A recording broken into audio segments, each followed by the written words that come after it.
When I'm walking down the street. I do want to say to Doni and many of you in this room that over a very long career in this city, all of you have helped me and my colleagues tell the truth and to try to tell. I may not look like you and you me, but Put my hat up. I'm South Carolina, so I just. What does this event mean to you, Miss Peggy Moss? Oh, my heart. Happy 20th anniversary. My heart is about loving up on my sisters. Do you know what it feels like to have your sisters in the room?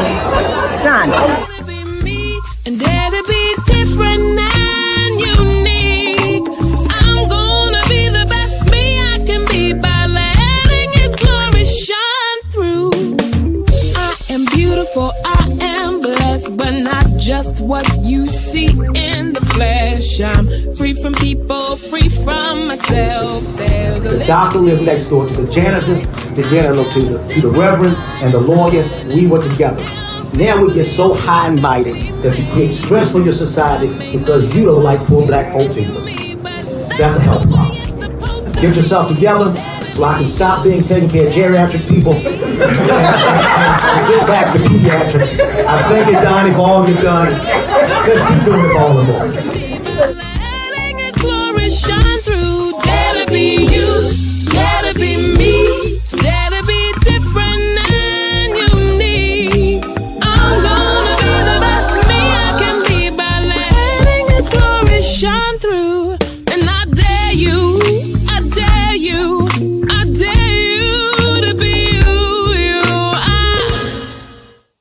First name's Doni, last name's Glover. In it to win it for the long haul, baby. Let's give God some praise.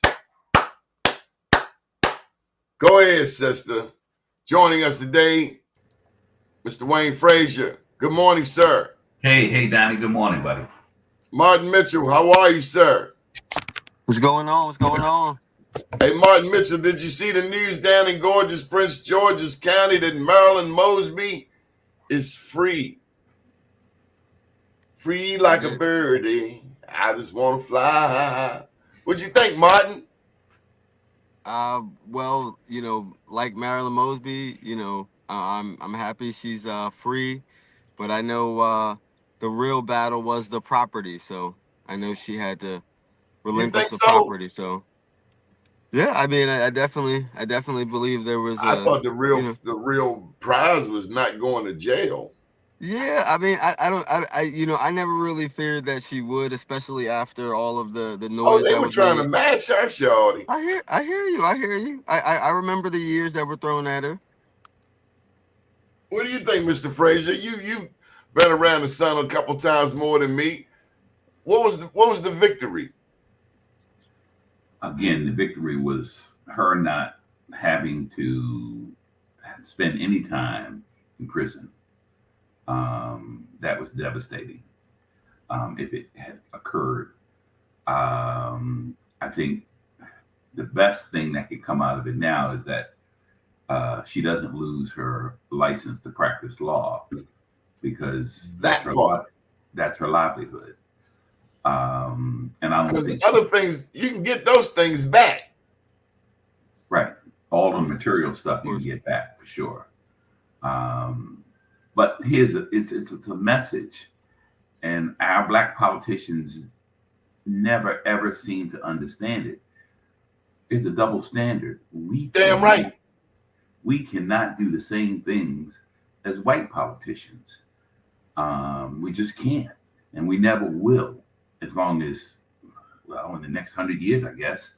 But the brothers and sisters continue to think that they can do things that others do and get away with it. You can't. You have to live a Spartan life. And that's one of the reasons I never wanted to get into politics, because I knew that folks would be coming at me from all different angles. And I'm no Donald Trump. Donald Trump is the only one that can get away with all of this. He's the only one. Because of white privilege. Exactly, Doni. And it's but everybody around him going to jail. Steve O'Banion going to jail. Well, he deserved to go. He corrupted he's corrupted. I mean, corrupt and crooked together. But a lot of them, even Rudy Giuliani, who was the America's mayor, has proven to be the same ilk. And look, these people have no shame to their game. They also have no integrity.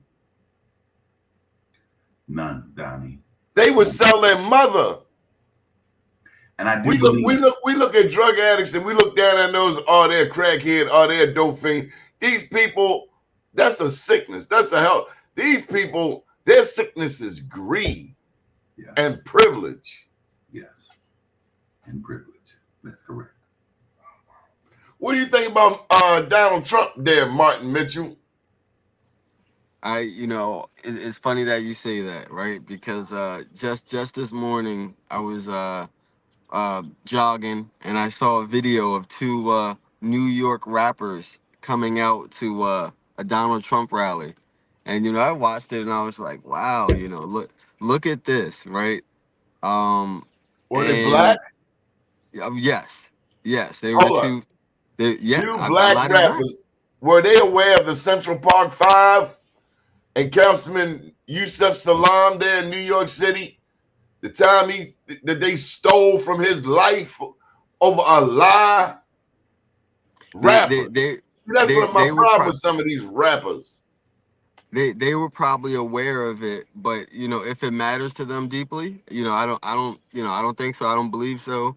And that's what we've seen, because as we know, rappers, they get the culture, right? They get out to the young people, right? And so, that's why politicians love to involve them, in campaigns and, at rallies. But I don't think that speaks messages. One of the thing, I think that Biden is going to win. I'm not a fan of Trump, but I can understand why the Gen Z, like him, right? Like, he's sensational. I right? don't. Help me out. He's sensational. He's sensational, right? Like, that's what the Gen Z love. They love sensational. They're the microwave generation, right? They want everything quick, right? And so, Trump embodies that, right? Like, so they're a disgrace. Pure and simple. You got Ice Cube, you have Kanye, you have even what's his name, Snoop Dogg was saying nice things about Donald Trump. I mean, they're a disgrace. They're a mess, and they have totally forgotten what we as a people have gone through. To be able to turn their back on us like that, just for the millions that they're making and potentially will make more, it's a mess. And I have no respect for any of them, none whatsoever. I agree. I agree. We need more of the artists that were, civil rights, voices and activists, right? So let me help you out with a little bit of history, Martin. Have you ever read this book? Yes. Malcolm said that entertainers are not our leaders. Exactly. So if we ever get confused to get into thinking that a rapper can speak for Black America, we just need to go back and read the autobiography of Malcolm X. I remember speaking to a class at a historically Black university here in Baltimore, and none of these graduating seniors had ever read this book. I was floored. Must be on the banned book club, huh? We're sensationalizing, but we're producing an inferior product. Extreme. Because if you have any Black person to pick this book up, it's typically bitten if we read it. I mean, I couldn't put this book down. I didn't know reading could be so much fun. I read this book in 3 days, 15 years old, and have never forgotten it. He says in it, I had rather be what I am, a Black man, than to claim membership with the most favored of any other race. He said, I've been made sad when members of this or that particular race start claiming rights and privileges and certain badges of distinction on the grounds that they belong to this or that particular race, regardless of their own individual worth or attainment. He said that merit is in the long run recognized and rewarded. I say that here not to call attention to myself as an individual, but to the race to which I am proud to belong. Malcolm X. El-Hajj Malik El-Shabazz. What are we reading? Oh, so we don't read it all. Most of us don't read it all. We are on Facebook and we're on TikTok, and all these other modes, and we don't read at all. We're not critical thinkers. We just enjoy the moment as is and not planning for tomorrow. And it spells doom for our race. It spells doom for it. I hate to say that. I had an opportunity to speak last night to Phi Beta Sigma. And it was truly an honor. I think this is my second time or third time speaking to that group. A fraternity founded by people like A. Philip Randolph. And in this day and time, so many topics came up, and they asked me my opinion on. One was Marilyn Mosby. What did I think of Marilyn Mosby? And like you, Mr. Frazier, I was so glad that this woman did not go to prison. It should not have even been a thought. Dr. Tyrone Powers said, at best, there should have been a fine. But we brought up the fact that Eric Barron, a black man, went after her like a slave catcher. Mm. And one of the women last night, because a couple of Zetas were in the house, 3 Zetas were in the house, asked what did his wife think of that, if he had a wife, if he had a black wife, what would she be saying? Or what did the black women in his family say to him for going after this black woman who made it her business to prosecute police officers, something that was unprecedented, particularly here in Baltimore, home of segregation. So it was very interesting to hear the feedback. Nobody wanted to see that mother, that former prosecutor, in a jail cell. Catherine Pugh in a jail cell as mayor is different than Marilyn Mosby in a jail cell as a former state's attorney. That's just not where she would want to be. Well, I don't know much about Eric Barron, but I presume he was a former Prince George's County politician. Black man. Yeah. Black man. You took that job, black man. And I forgot about the fact that he is the new, what do you call it, prosecutor for the U.S. Attorney's Office. Forgot about that. And he succeeded the Republican guy. I can't remember his name, but I forgot that he was in control, and he could have dismissed it. He could have just left it alone. Black man. I'm glad you brought that up, Donnie. I forgot about that. Black man. My God, black man. I hope you go after Donald Trump like that, black man. One of the things that we all have watched, now, Mr. Frazier, I don't know if you know Martin Mitchell's claim to fame. You're missing a quotation mark there, though, and I'm going to let you slide there. Is that Martin Mitchell, where are we with the weed? We don't have one black dispensary in Baltimore City. You got any black dispensaries in Prince George's County? Yeah, so we're moving along. We're moving along. Yeah, we're moving along. So you know that we have Marion, Maine. That's been around for a while, right there in the Capitol Heights District Heights area. What's it called? Mary and Maine, and by Hope Wiseman. And so she's a good friend of the state. She was one of the first licensees. Her and her mom, and now we have those social equity applicants, right? And so hold up. Is Hope Wiseman black? Yeah, absolutely. Oh, did you Black know addiction, about her, Mr. spell me Frazier? Greg. I did read about this Marriott, Maine, down in Prince George's County, and there were a couple of features done on her. But the question is this: how many illegal dispensaries are open in Prince George's County? I can tell you in Baltimore City, there's about 10 of them. Baltimore County, there's about 10 illegal, unlicensed dispensaries run by black folks. Yes. Run by black folks. So I'm I don't know. confused. Why would you open an illegal dispensary? So what he's talking about more so is those smoke shops or those type of things. And they're Like selling weed, all a lot kinds of of times. weed. Yeah, no, I'm not capping for them and saying they do not sell weed. Some to what I So where are believe they they getting do the sell weed weed. from? You said where are they getting it from? Yeah, I mean, hey, I don't know the operation. they're getting them from the I shop at the homeboys. dispensary. I shop at the They're getting them dispensary. I from the don't. homeboys.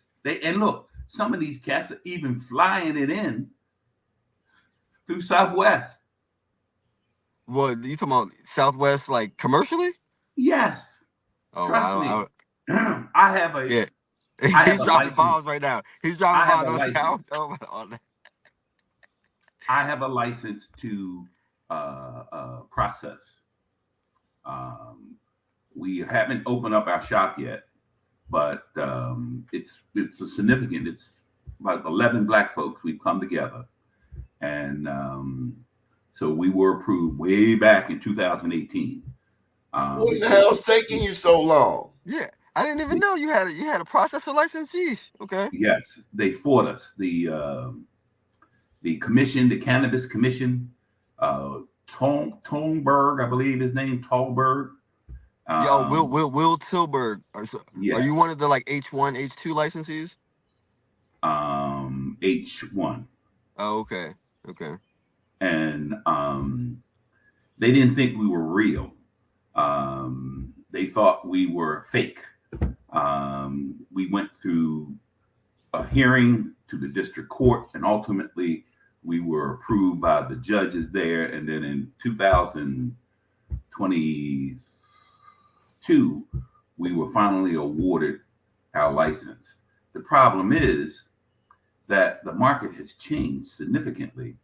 The cost of entry has increased exceptionally.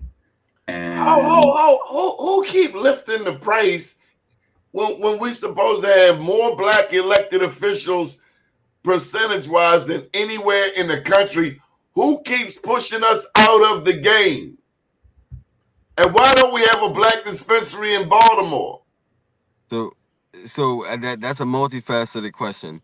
No, But it if you ain't. look at No, it no, ain't. if you no, well, so I'll talk about who's controlling the game, right? If you look at a lot of the cannabis policies that passed in Maryland, the people who are already existing in the medical market were the ones who dominated the game, especially the big players, right? The SunMed, the True Leaves, the Crescos, the ones that had already been established for years. They were the ones working with Will Tilburg. Will Tilburg was the one who initially, helped bring in the medical market, right? And so he's also the one who helped bring in this new adult use recreational market. And I think he's now the head of the cannabis commission or Well, can't a association. black governor create a new black Will Tilburg? I mean, what's the point? That's a great What question. is the point? Hold up. What is the point? How come we can't make politics work for us? What else is the point? Well, we do have that Office of Social Equity now for cannabis in the governor's office. So we'll see what I'm hopeful. I'm hopeful. I will say I'm hopeful. Well, I see it as We're talking about medical marijuana, Mr. Scott. Martin Mitchell say they got weed shops. Hope Wiseman down in PG County. Because my question is, all the weed we done smoke, all the black people that got locked up, doing life in prison over a damn dime bag. Why don't we have black dispensaries in Baltimore? And then they tell me about this guy named Will Tilburg, who is obviously the son of God or something, because there's no black Wilberg. Why don't we have a Black Will Tilburg? Good question, Daddy. That one I can't answer. That's out of my wheelhouse. But no, it ain't.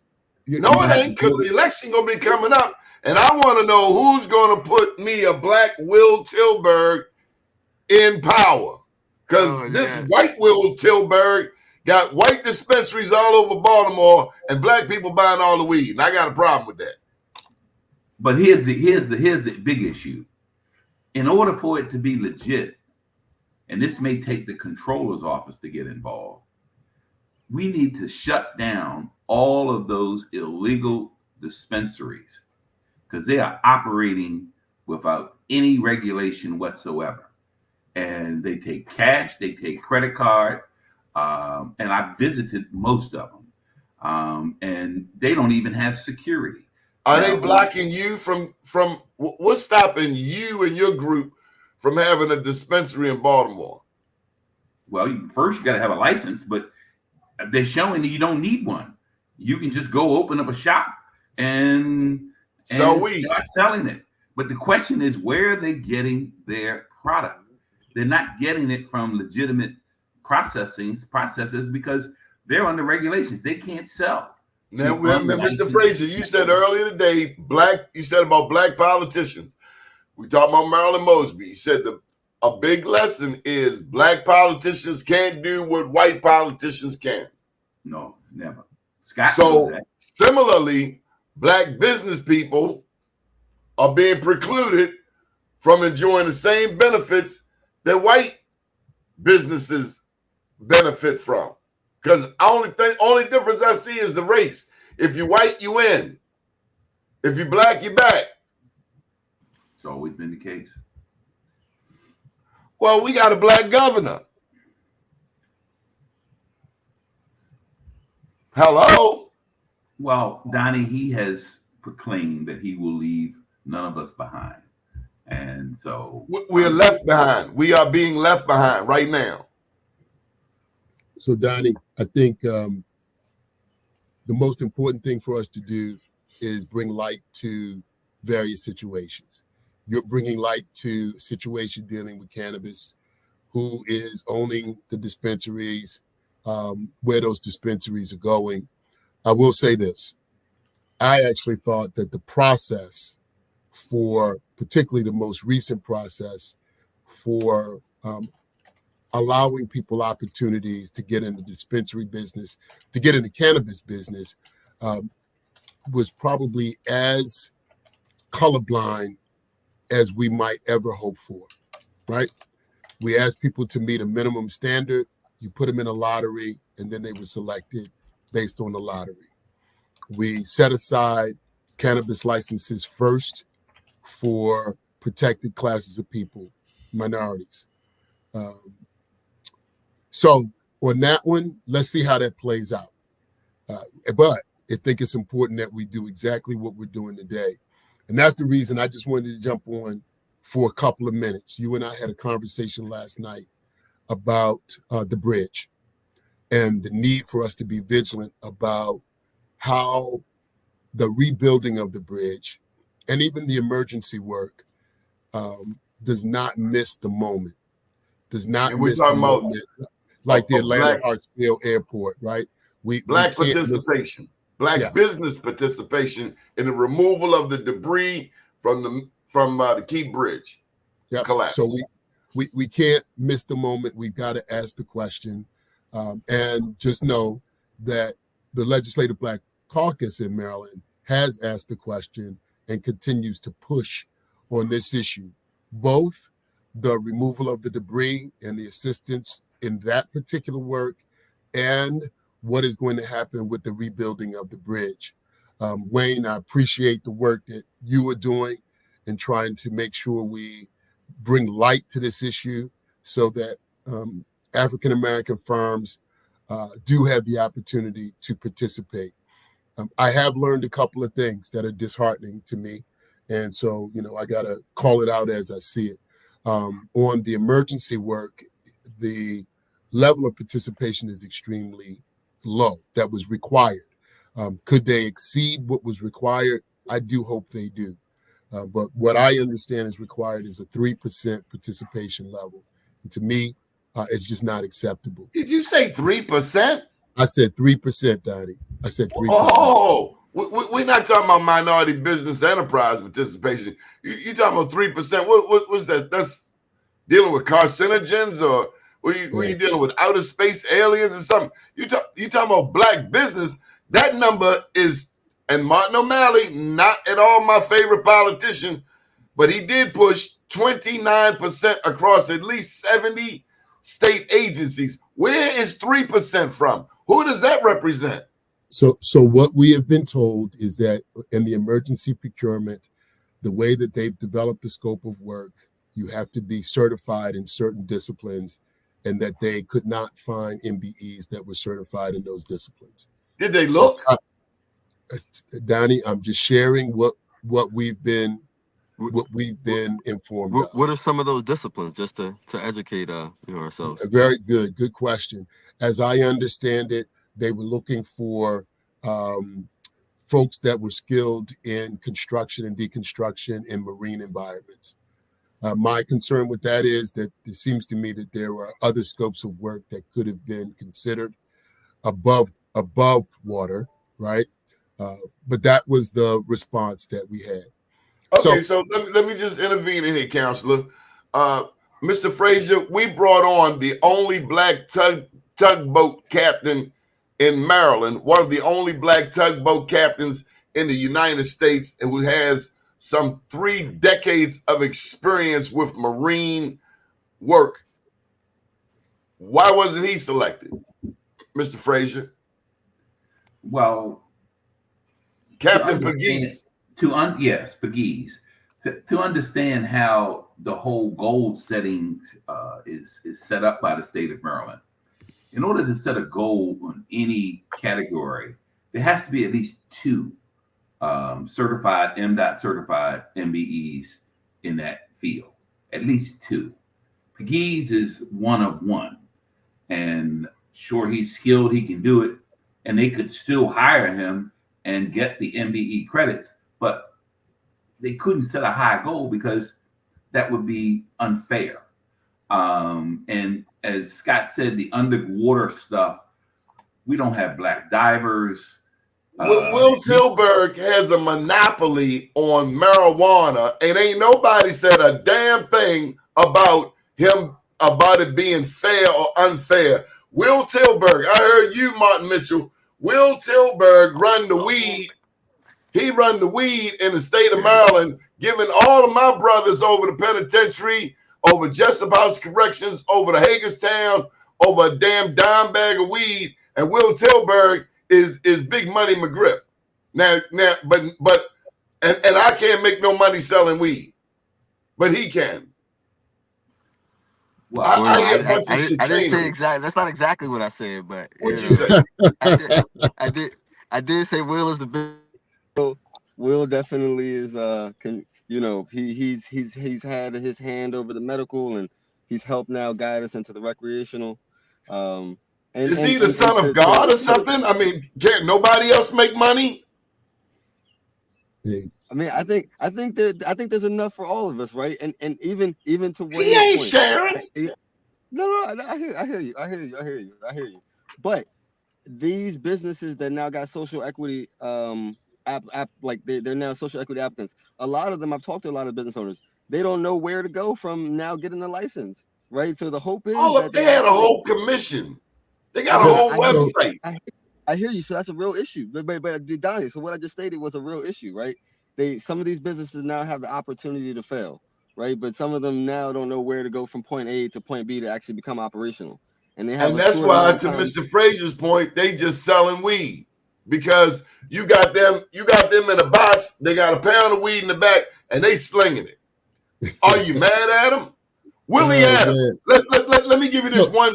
Let me say this. Hold on. Willie Adams ran the numbers, and then they locked him up and said, "Teach us how to do the numbers." And then the state do the numbers, and they promised money for education. But we got schools like Poly and City that don't have air and don't have heat. But yet this is a democracy. I don't feel very much in the land of the free. So let me just say this. you have a group of African Americans that have been very much involved, whether it's C.T. Wilson as the chair of Economic Matters, or it's the folks that are currently running cannabis. At the end of the day, there was some thought put into this. It just is not happening overnight. For those social equity applicants, there's a whole process, education piece. They even have access to financing so that they can get up and running. So before you beat up on everything associated with cannabis, please understand that I think those things were thought through. And it's the same thing, and Wayne and I are going to continue to push this issue. It's the same thing as it relates to the bridge. There have already been some virtual meetings to educate people on what this is going to look like when the procurements come out. But none of this is going to matter. What happened with the social equity applicants for cannabis is because people raised their voices to say, we are the people whose backs this whole cannabis business was built on. And so we should be part of the opportunity to build wealth, right? That's how that happened. Same thing should be true with the bridge. That should not go unnoticed, and we need to be vigilant. And with that, Doni, thank you for raising all of these questions. I've got a constituent meeting to talk about construction on the bridge as we speak, and so I'm going to jump over to that. But I just want to tell you, 2026 is right around the corner. 2026, absolutely. That's an election year, and we hope that we have great things to say in 2026, because the bridge, the weed, that's money that we're not getting right now, and Will Tilburg seems to be getting filthy rich on our back. Doni, I'm not going to get into the Will Tilburg discussion, but I just want to say to you, thank you for staying on top of things, and I appreciate you, my brother. We'll talk later. All right, Delegate Phillips, take care, baby. You scared him away, Doni. But Tilburg, he was just the head of it. I don't think he was necessarily calling the shots, because the cannabis at that point had a board, probably still has a board, and I recall that there's a sister that they brought in, the governor brought in to head up this new group that's overseeing it. I don't know what role that they're playing, but all I can say is this: from our experiences, it's been a mess. Baltimore is 63% black, 73% black and brown, and there's not one black legal dispensary in the city of Baltimore. That is a damn shame. And they have to shut these illegal dispensaries down. They're operating freely, openly. They have to shut them down. Are they the problem? Well, they are a problem in that it creates greater competition for those who. But why not help them get legitimate? What's the problem? Well, perhaps they could. They do have experience.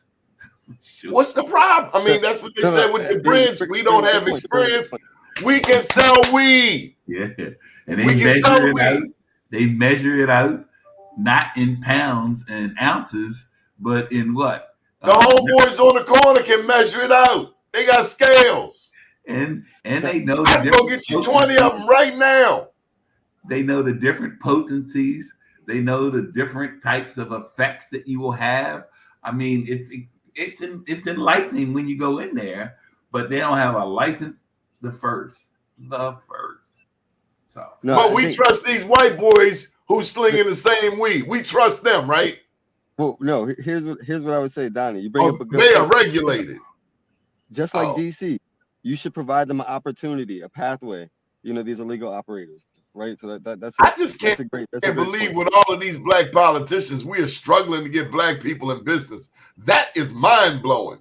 Does that mean you in position, but you don't have no power? Yeah. I mean, but so why are you telling me to vote for a black president, a black governor, a black senator, a black mayor when we still don't have no power? Because we feel good. I didn't have. They did a $1.8 billion expansion of BWI Airport. They changed the name, Thurgood Marshall. I said, name it KKK International, but give my people some of that $1.8 billion in contracts. Delegate Emmett Burns, God rest his soul, he said, nope, we need it. It's symbolic. We want the money. Ricky Smith is doing a hell of a job in changing the whole concept there, and including. I'm glad they left him alone, because that was going to be an ugly scenario if they messed with Ricky Smith out at that airport. Well, he's a blessing for sure, Donnie. Because they were trying to get rid of him. What's his name? Wiedefeld, white boy from the O'Malley administration, came out there, was trying to chase Ricky out of there. It's a damn shame. I have no respect for him at all.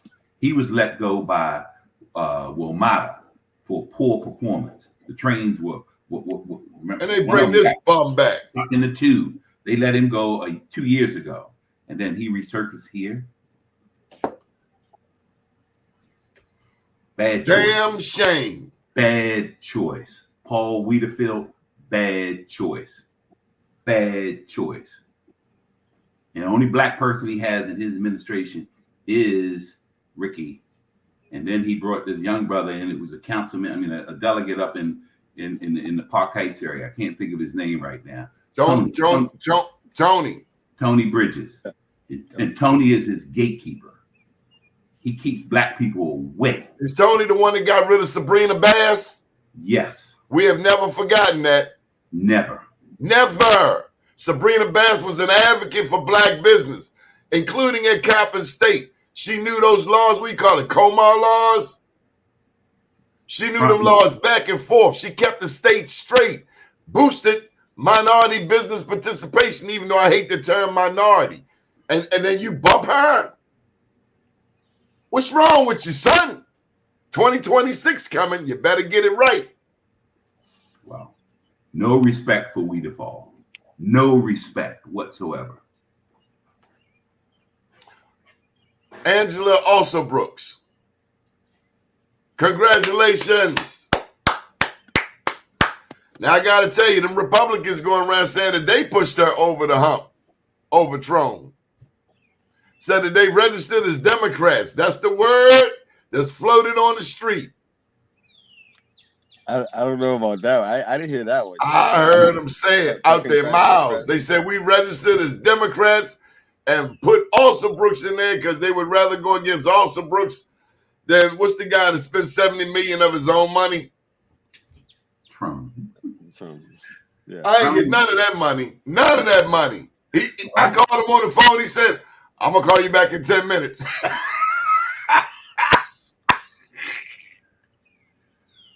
Wow. Oh! Hey, if you see David Trone, tell him I'm going to call him in 10 minutes. But Donnie, that's a good one. That's a good one. She has Governor Moore. She has his back. Well, he better go over there because word on the street is she said, you better help me if you want to get reelected. Well, you're damn right. That's how it went down. Come on, Martin. That's your neck of the wood. They are mutually beneficial to each other, sure, absolutely.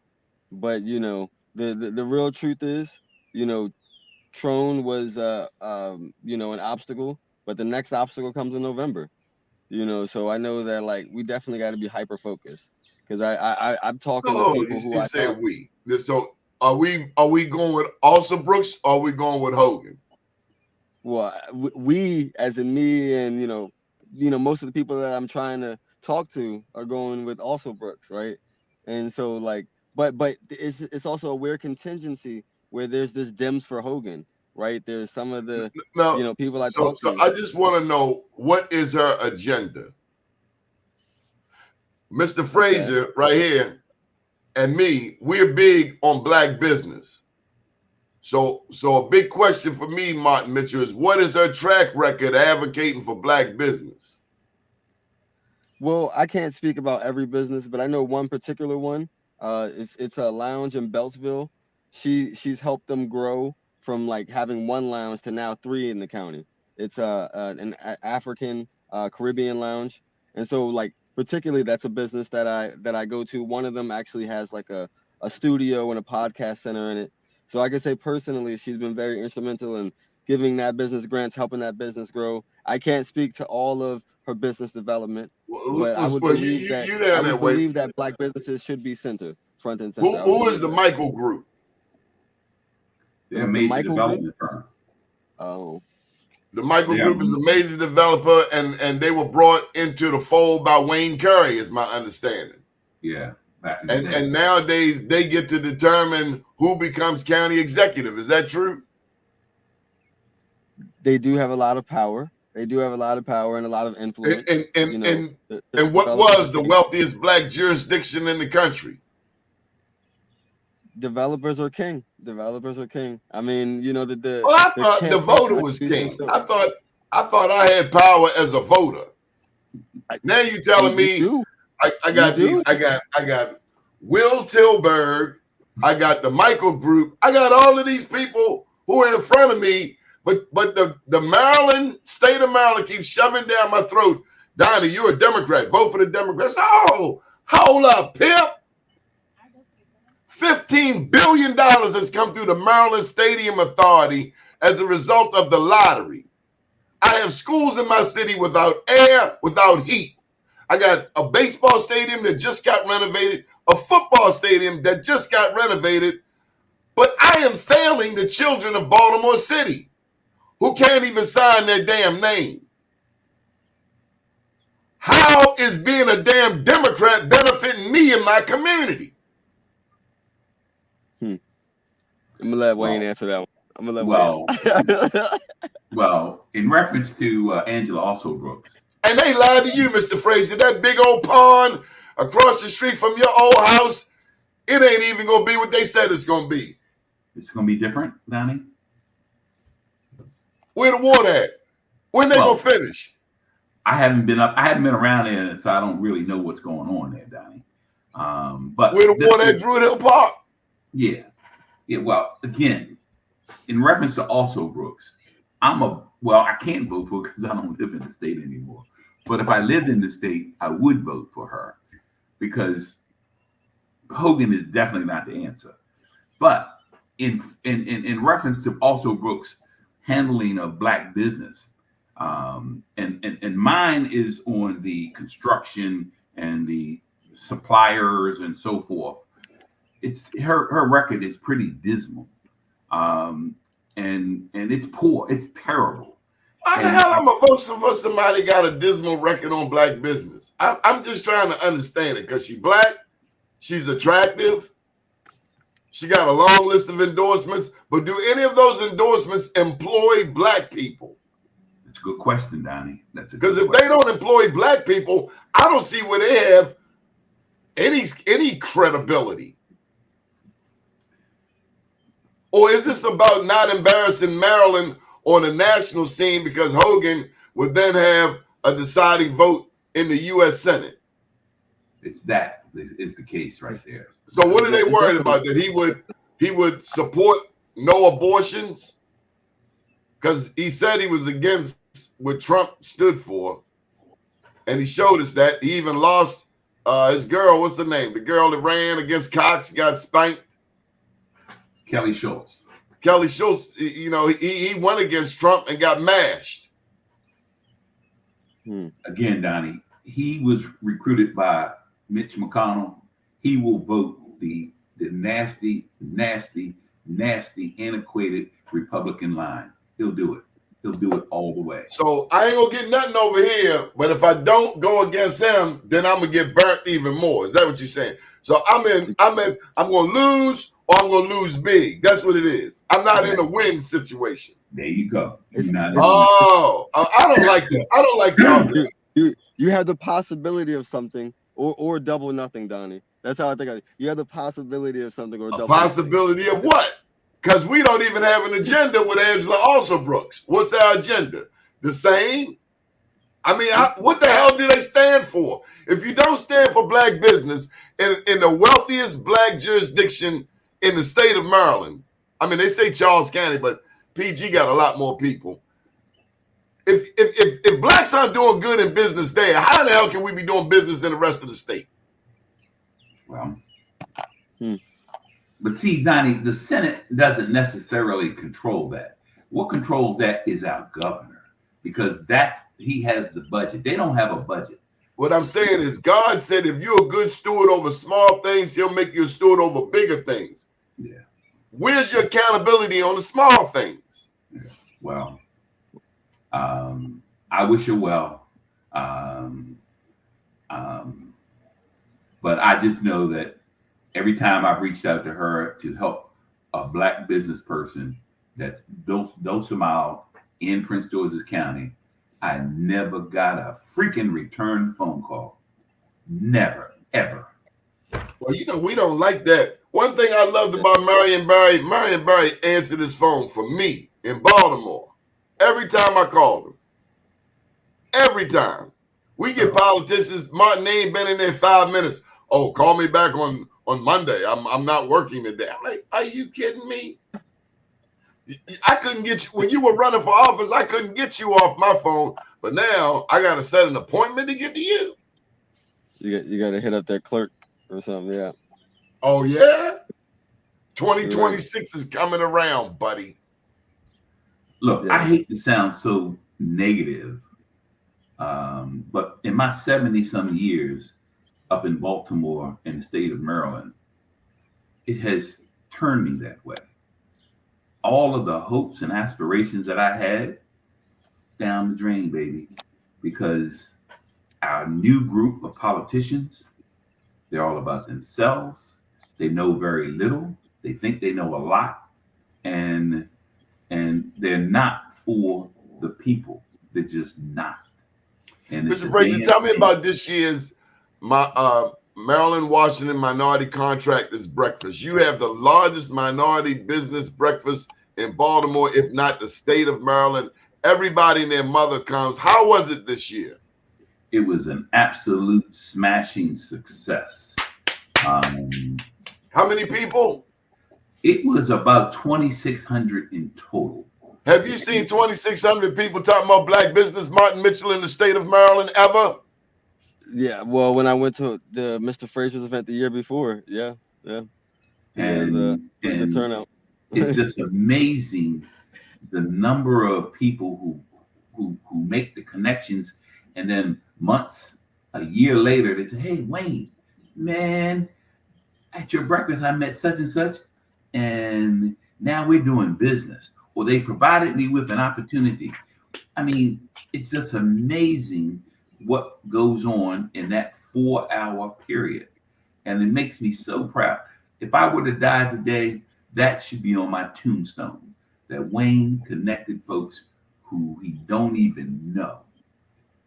And I remember I'm seeing Sabrina Bass get awarded there, the same Sabrina Bass that the state no longer employs. And I'm still baffled by that. But I also met Sugar Ray Leonard, and that was my favorite. I'm sorry, Martin. What'd you say?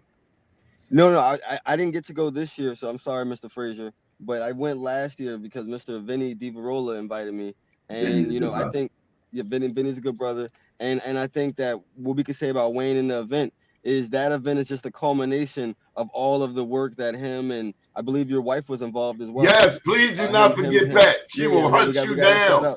We got to shout out her out as well. She will hunt you down like Eric Byrne hunted down Marilyn Mosby. Oh my God, Don. No.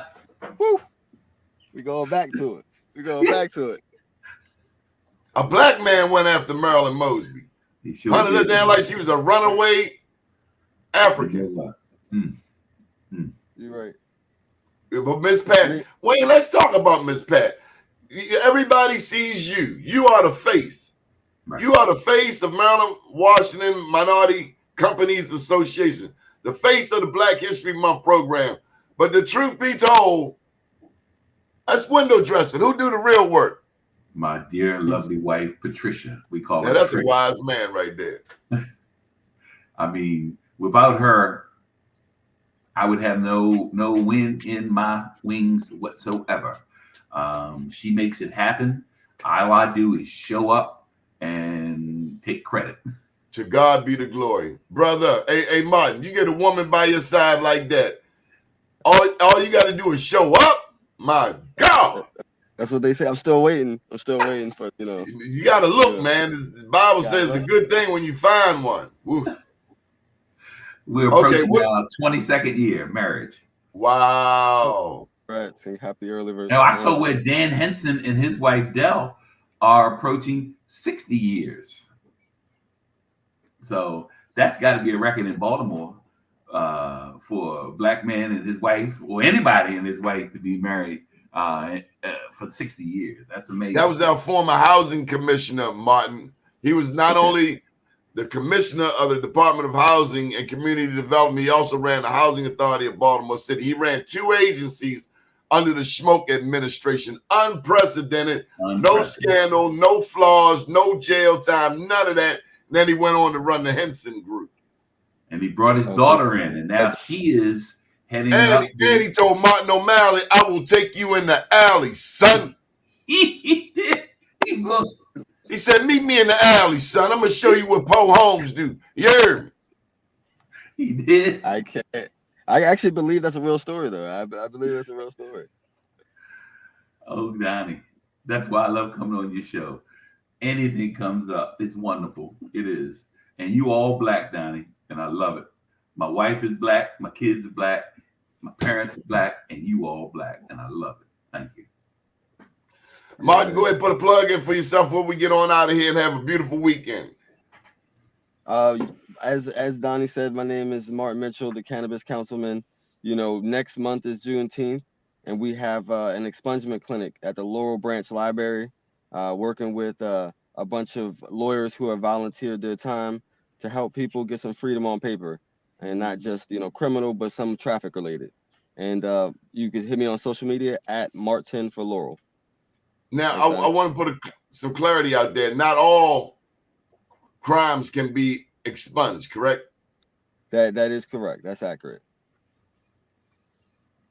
Hey, Martin, we're interested in selling our processing license. If you're interested, or if you know of anybody who wants it, it's already there. It's packaged. Oh, trust and believe. I'm the great connector, I believe. So I think I can definitely facilitate that. And I just want to let you know that you gentlemen have met on this show, and we really hope you succeed in this venture. I will certainly send a text, but don't forget, this network needs your support. We are able to do this because of people like you. Sounds good. Donnie, you will not be forgotten. Donation. Drop a donation in there. We're going to make sure to drop a donation to make sure this continues, Donnie. And it expands into more states and cities. So, but yeah, I'm going to connect with you, Mr. Frazier. Thanks. All right, guys. Up to date, down tomorrow, do your day and everything will follow. Nothing to it but to do it. I got to do it, regardless of how I feel. Martin Mitchell, I'm proud of you. Wayne Frazier, I'm proud of you. I am somebody. I am my brother's keeper. Good morning, world. Take care. Have a good one, y'all.